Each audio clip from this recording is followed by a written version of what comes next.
Crunchy ang labas, soft ang loob.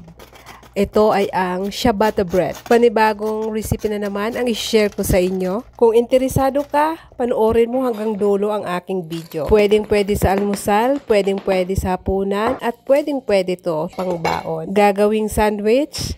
Pasok na pasok ang recipe ito para sa inyo. Napaka-easy lang gawin, walang masyadong ingredients, kaya kayang-kaya nyo ito. Kaya tara, umpisahan na natin. Ito lang yung mga ingredients na gagamitin natin. 1 kalahating warm water, 1 1/2 tablespoon of yeast, 2 tablespoon of olive oil, at 1 teaspoon of salt, 2 3/4 cups of flour.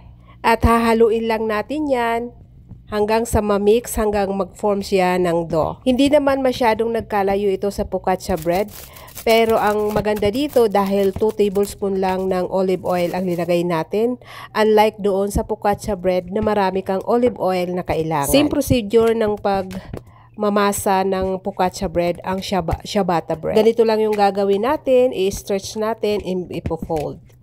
3 to 4 times ko yung ginawa para mag-alsa yung ating dough. Tatakpan natin every 15 minutes yung pagmamasa ko niya. Stretch and fold. Ganun lang yung procedure hanggang matapos mo yung 4 times na pagmamasa niyan. Kasi para mag-alsa yung ating dough. At kailangan guys, kapag nagmamasa tayo ng mga pagkain or magluluto tayo ng pagkain, kailangan laging malinis yung ating kamay. Lagi tayong maghuhugas. At sa pagmamasa nito, kailangan mayroon tayong tubig para hindi magdikit yung ating dough sa ating kamay. At pagkatapos, ilalagay natin to sa fridge ng overnight. Ito yung ginawa ko. Kung halimbawa naman gusto nyo pang dinner, gawin nyo na itong umaga para medyo mahaba-aba yung oras dun sa fridge pag-alsa niya. At ito na, kailangan natin lagyan ng flour ang surface ng ating paglalagyan ng dough para hindi ito magdikit. Ganun din sa ibabaw para hindi magdikit sa ating mga kamay. At ang pagmasa nito ay dahan-dahan lang. Pero yan, kasi in-speed ko yan kaya medyo mabilis.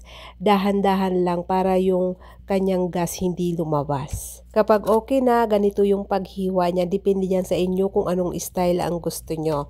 So ayan, square lang yung linagay ko dahil first time pa nga lang akong mag-bake nito. So kailangan natin i-square muna. So ayan guys, lagyan natin ng flour din yung ating knife para hindi magdikit. Hindi pa tayo professional sa pagbe-bake kaya hindi pantay-pantay yung pagka-square natin dyan, cherries. At dahan-dahan natin itong ilalagay sa ating baking tray para i-bake natin to mamaya. Hindi mahirap gawin ito dahil hindi matrabaho. So kahit hindi tayo baker ay matututunan natin itong gawin.